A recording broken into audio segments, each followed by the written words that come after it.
ஜெய் பீம்.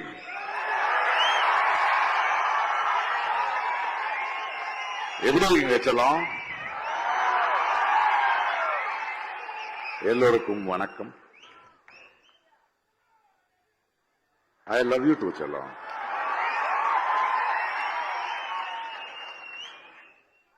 ஐயா திருமாவளவன் சார் இருக்கார்ல, அவருக்கு என்ன நல்லா புரியும்.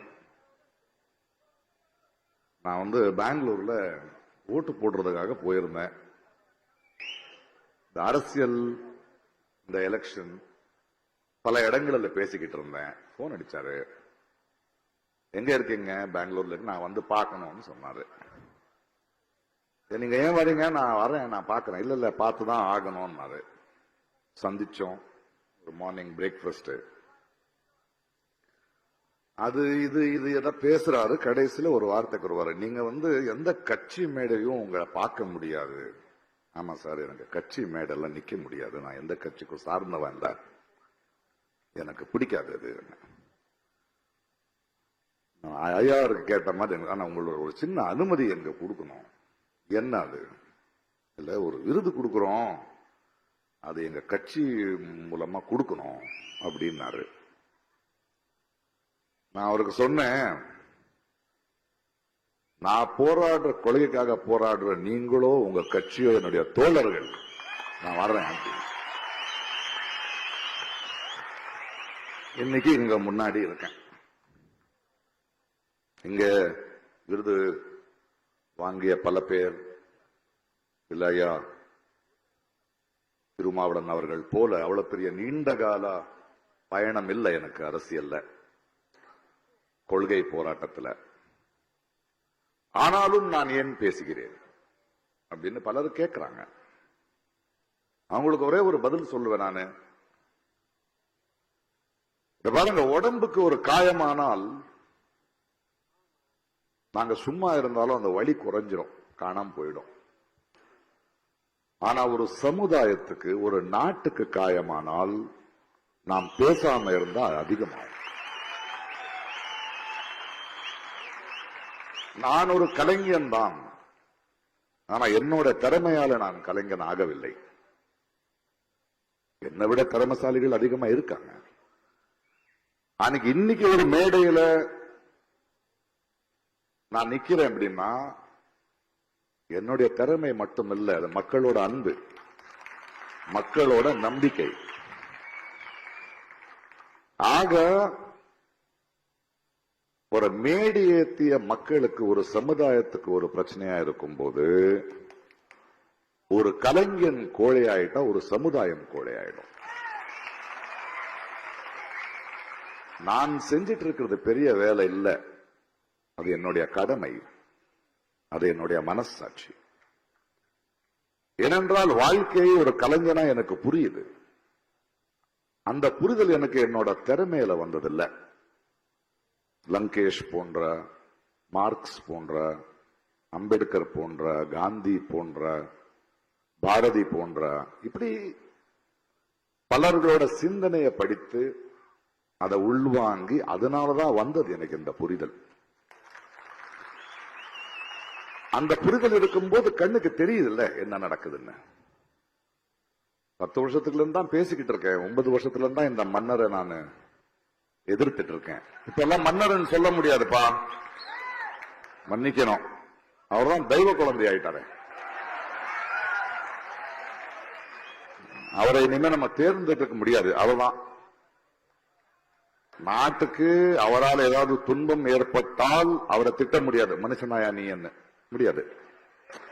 ஏனென்றால் தெய்வம் சோதிக்குதுன்னு தான் நம்ம சொல்லணும். சரி, அவன் எப்படியும் போவான், அதுக்கப்புறம் பேசிக்கலாம். கௌரி லங்கேஷ் இங்க பேசிட்டு இருக்கிற மாதிரி, அவருடைய அப்பா லங்கேஷ் ஒருத்தர் இருந்தார். அவர் தான் என்னுடைய ஆசான். அவர் ஒரு பத்திரிகையை நடத்திட்டு இருந்தார். அவர் மாபெரும் சிந்தனையாளர், எழுத்தாளர். அவர் தான் எங்களை சிதைக்கினார். அவருடைய கோபம் தான் இன்னும் எங்களுக்கு இருக்கு. அதாவது அந்த காலத்திலேயே ஒரு பத்திரிகை ஆரம்பிக்கும் போது, அதை நடத்தும் போது விளம்பரம் வாங்காம பத்திரிகை நடத்துவார். பத்திரிகையை வாங்குற மக்களுக்கு அவர் எழுதுவார், இந்த பாரு இந்த கோல்கேட்டு சோப்பு விற்கிறவங்க கிட்ட எல்லாம் போய் நான் கெஞ்சிட்டு இருக்க முடியாது, ஒரு 2 காசு அதிகம் போட்டு வாங்குங்கப்பா. அந்த பத்திரிகை நடத்தும் போது அதுல பல மேடைகளை உருவாக்கினார். நிறைய இளைஞர்கள், கவிஞர்கள், கதாசிரியர்கள், இலக்கிய சிந்தனை இருக்கிறவர்கள், கொள்கைகளை பத்தி பேசுறவர்கள், இவர்கள் எல்லாருக்கும் ஒரு இடம் கொடுத்துட்டு இருந்தாரு. ஒரு ஆட்சியே அவர் பேசுறாருன்னா பயப்படும். அப்பேற்பட்ட ஒரு ஆசான நான் ரொம்ப கிட்டத்துல இருந்த பார்த்திருக்கேன். அவர் நிரந்தரமா ஒரு விஷயம் சொல்லுவார் எங்களுக்கு. ஒரு பத்திரிகையும் ஒரு சாதாரண குடிமகனும் ஒரு கலைஞனும் நிரந்தரமான எதிர்கட்சியா இருக்கணும். நிரந்தரமான எதிர்கட்சியா இருக்கிறது தான் அரசியல் எனக்கு சொல்லிக் கொடுத்தவர் அவர்தான் எனக்கு. உன்னுடைய நண்பனே ஆளுங்கட்சியானால் அதிகாரத்துக்கு வந்தால் நீ அவனுக்கு எதிர்கட்சியா இருக்கணும். அப்பேற்பட்ட ஒரு ஆசான், அவருடைய மகள் கௌரி 35-40 ஆண்டு காலம் ஒரு தொடர்பு. அப்படி வளர்ந்தவங்க நம்ம. அவர் ஒவ்வொரு டைனிங் டேபிள்லயோ இல்ல அவருடைய எடிட்டோரியல் டேபிள்லயோ ஈவினிங் ஆனா நம்ம அங்க போய் உட்கார்ந்தா எங்களுக்கு கிடைச்ச, நாங்கள் பார்த்த தொடுவானங்கள், எங்களுக்கு கிடைச்ச அனுபவங்கள் ரொம்ப அதிகம். அப்பேற்பட்ட கௌரியை சுட்டுக் கொள்ளும் போது, அதற்கு முன்னாடி தபோல்கர் இருக்கட்டும், பன்சாரே இருக்கட்டும், கல்புரி இருக்கட்டும், நான் கர்நாடகத்துல தான் பேசிக்கிட்டு இருந்தோம். பேசலன்னு இல்லை, அப்பவும் பேசிக்கிட்டு தான் இருந்தேன். ஆனால் என்னுடைய தோழி, என்னுடைய ஆசானோட மகள் என் வீட்டு வாசல் முன்ன கொல்லப்பட்டால் கௌரி என்ன ஒரு கேள்வி கேட்டாள். அந்த மரணத்துல நீயும் சும்மா இருப்பியா அப்படின்னு. அதனால்தான் அவளை புதைக்கும் போது நான் சொன்னேன், நான் அவளை புதைக்கல, விதைத்தேன். இந்த பாசிசம், இந்த சனாதனத்தோட டெரரிஸ்ட் ஒரு குரலை அடக்கினோன்னு நினைச்சா அதை விட வேகமான ஆழமான குரல் எந்திரிக்குங்கிற காரணத்தினாலதான் 8 வருஷமா நான் பேசிக்கிட்டு இருக்கேன். 4ஆம் தேதிக்கு அப்புறம் இந்த தெய்வ மகன் போனதுக்கு பிறகு நான் எனக்கு வேலை இருக்கியால எனக்கு தெரியாது, இருக்கட்டும். ஆனால் இது ரொம்ப முக்கியம். அம்பேத்கர் சுடர் எனக்கு கொடுத்துறீங்க.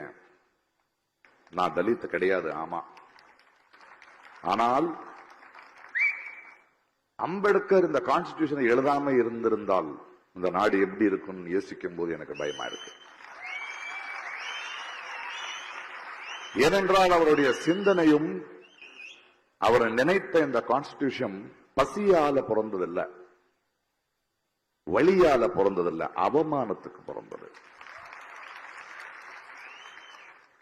இன்னைக்கு வேர்வை மனம்னு பேசிட்டு இருந்தாரு. ரீசெண்டா இந்த எலெக்ஷன் கேம்பெயின்ல நான் வாடி என்கிற ஒரு ஊருக்கு போயிருந்தேன் கர்நாடகால.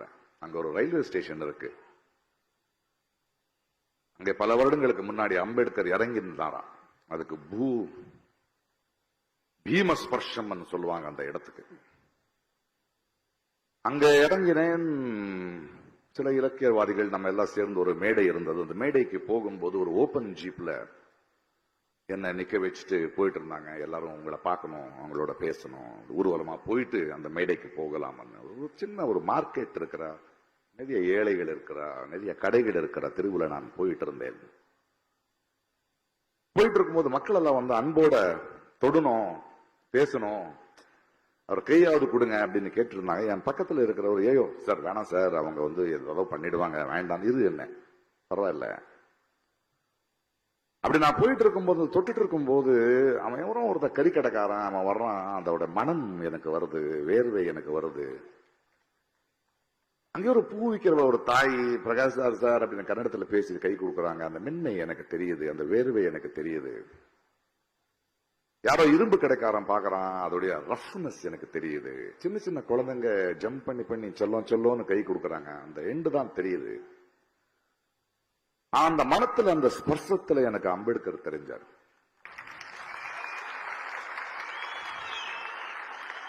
இத பாருங்க. அப்படி பார்க்கும்போது இந்த தெய்வமகன் மன்னரை நினைச்சேன் நானு.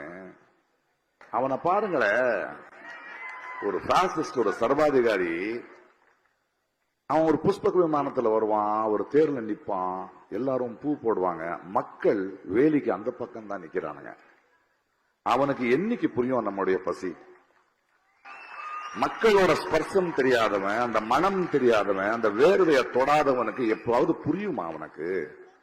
அவன் தெய்வ மகன் கிடையாது, டெஸ்ட் டியூப் பேபி. அவனை அப்படி விட்டுறலாம்.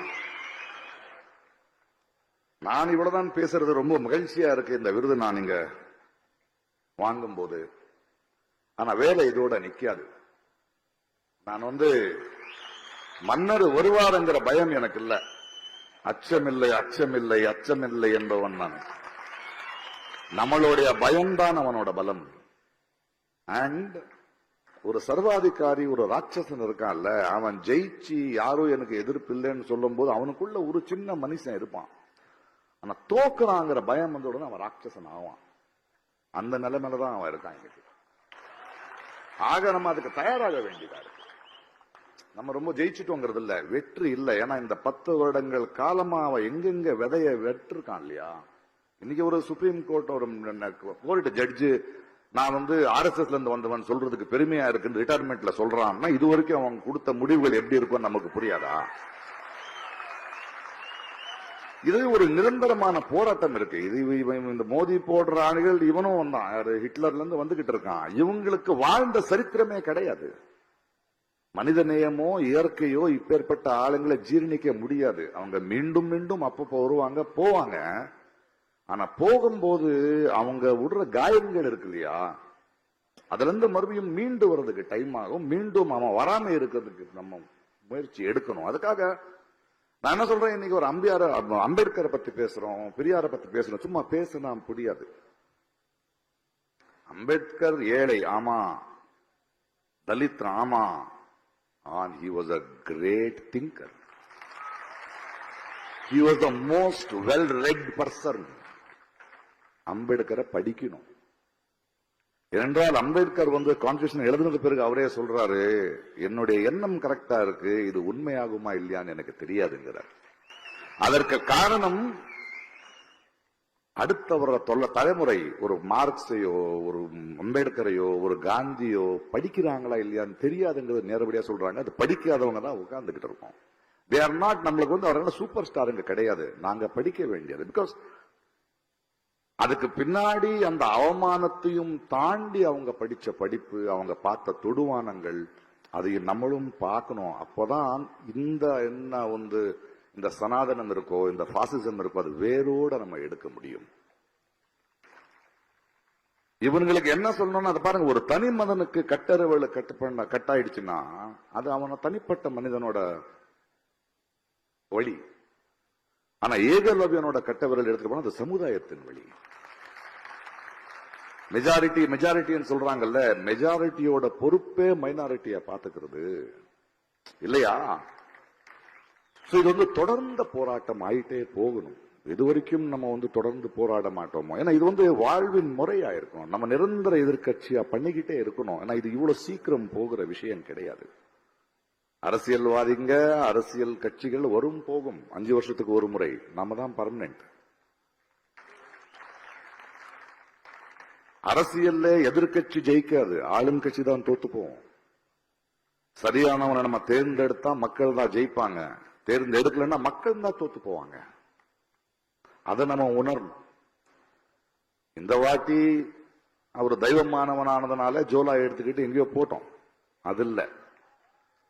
ஆனால் இந்த 10 ஆண்டுகளாக நம்ம அனுபவிச்ச வழி இருக்குல்ல, அவமானம் இருக்குல்ல, ஒரு பயம் இருக்குல்ல, ஒரு ஆதங்கத்துக்காக அடுத்த 5 வருஷம், அடுத்த 10 வருஷம் இவங்க மீண்டும் வர முடியாத அளவுக்கு நம்ம செயல்ல இறங்க வேண்டியதா இருக்கு. 70 ஆண்டுகள் ஆயிடுச்சு, 70 ஆண்டுக்கு மேல ஆயிடுச்சு நம்ம அம்பேத்கர் கான்ஸ்டிடியூஷன் எழுத. இன்னைக்கு கூட மக்கள் ஓட்டு போடும்போது ஒரு பிரதமரை தேர்ந்தெடுக்க ஓட்டு போடுறதுக்கு அவங்களுக்கு உரிமை இல்லைங்கிறதே தெரியாம உட்காந்துக்கிட்டு இருக்காங்க. ஒரு முதலமைச்சரை தேர்ந்தெடுக்கிற உரிமை இல்லை. நம்மளுடைய ஒரு பிரதிநிதி, எங்களுடைய குரலை பேசுறவன் பார்லிமெண்ட்டுக்கு போனோம். 530 பேர் தான் இருக்காங்க. இதுவரைக்கும் நம்ம தொகுதிகளை நமக்கு தெரிஞ்சவனாயவன், நம்மளுடைய வழி தெரியுமா, நம்மளுடைய மொழி தெரியுமா, நம்மளுடைய வேர்வே தெரியுமான்னு தெரிஞ்சவங்க நீங்க தேர்ந்தெடுக்கணும். அதை விட்டுட்டு ஒரு ஃபுட்பால் மேட்ச் பாக்குற மாதிரி எடுத்துட்டோம்னா அப்படிதான் வச்சிருக்கானுங்க. அப்பதான் இவங்க பிழைக்க முடியும். ஆனா மக்களுக்குள்ள அடுத்த 5 வருஷமோ 10 ஆண்டுமோ நான் வாழ்க்கை முழுக்க அதுதான் பண்ண போறேன். எனக்கு அதுதான் வேலை. எனக்கு இது வேலை இல்லை. வரும்போது இன்னைக்கு ஒரு 3 பத்திரிகையாளர்கள் என்ன மீட் பண்ணிருந்தாங்க. நேஷனல் கேரவன் அந்த மேக்சின். நீங்க ஏன் தேர்தல் அரசியலுக்கு வர மாட்டீங்க? சேர்க்க மாட்டாங்கம்மா அப்படின்னு. அரசியலுக்கு யாராவது வரலாம், யாராவது உள்ள வர முடியாது. பிரகாஷ் ராஜ் இப்படி பேசுற வரைக்கும் நான் அவங்களுடைய செல்லம். தேர்தல் அரசியலுக்கு வந்தா என்ன உள்ள விட மாட்டாங்க, அது எனக்கு தெரியும். ஆனா மக்களான நமக்கு அவங்களுடைய பலசாலிங்க. நம்ம அம்பேத்கர் எழுதின கான்ஸ்டிடியூஷன்ல பவர்ங்கிறது மேலிருந்து கீழே இல்ல, கீழிருந்து மேல. அந்த சக்தியை நம்ம உணர வேண்டியதா இருக்கு. இது நம் வாழ்வின் முறையா இருக்க வேண்டிய, அடுத்த தலைமுறைக்கு நம்ம கொடுக்க வேண்டியது இதுதான். அந்த ஒரு பயணத்துல நான் நிரந்தரமான எதிர்க்கட்சியா இருப்பேன். நான் உங்களோட இருப்பேன், மக்கள் குரலா இருப்பேன். இன்னைக்கு கொடுத்த இந்த விருந்துக்கு நான் தலை வணங்குகிறேன். இதை நான் கௌரி சார்பாக வாங்கிக்கிறேன். நன்றி.